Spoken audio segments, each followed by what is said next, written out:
afternoon. Do you suffer from tears during training? Does your drilling partner find your sobbing uncomfortable and stands there awkwardly while you struggle to rein it in? Well, I have a cure for you. Actually, no, I don't. But I do have a message of solidarity that you are 100% not alone. So tears in training. Yesterday, a joke on a comment thread sparked a conversation between me and Annette Evans from On Her Own.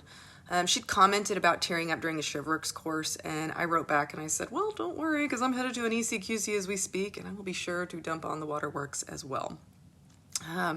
Several months ago, I wrote an article on tears entitled There May Be No Crying in Baseball, but I am bawling during training. Annette had wrote one on the same topic, and links to both articles are posted somewhere in here. I don't know how to find it. The first initial tightening of the throat is the worst because you know it's coming and now your brain power is focused on not the drill, just not crying. The stream that usually runs through my brain is just one giant cluster of a run-on sentence. The reel kind of somewhat runs something like, oh my God, you are failing. This is beginner crap, Kristen. Wait, I was told by another person to put my hands here. This has worked before. This is like the third way I've been told to do it. Well, when someone is doing this wrong, don't cry.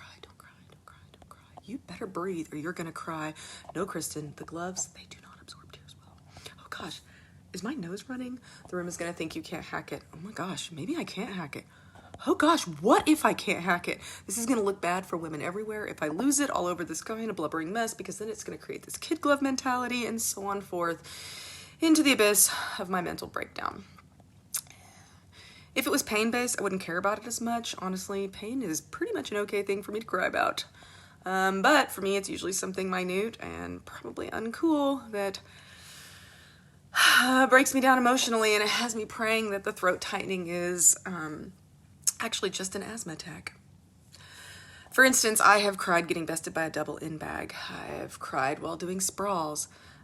During Fit to Fight 3 days unlisted course, I spent basically the entire weekend getting completely beat down to the point where on the last day I was put with this giant behemoth of a guy for a very, very, very simple boxing drill.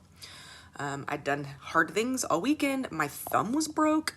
I had just got done with a circle of death drill where I'd spent most of it on my back with my chest caved in while trying to fend off knife and gun and club attacks, to just cry when big dude just lightly tapped me on the head and he just told me to keep my gloves up. I basically internally lost it. I was an absolute bumbling mess and I was totally unable to focus on simple boxing drill anymore. Hashtag over, hashtag I need my inhaler. So the thing is that when I wrote that article about tears, I was so amazed at the feedback by how many certified badass women that I knew that also dealt with it as well. Annette wrote to me with the same outcome, and it's way, way more common than you think. In the article, I posted some tips that might help, but 2 months after I posted it, I was a sobbing mess in a rogue methods course, so I guess take that as you will. But here's the deal. You are not weak if you are crying during training. You are doing what most people won't do, and that's just being there in the first place, ready to learn and to do hard things. And to quote Annette, cry now so you can fight that bad guy later.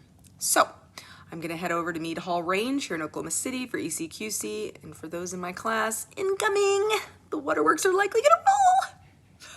It's probably just because I'm going to fangirl Craig. Woot woot!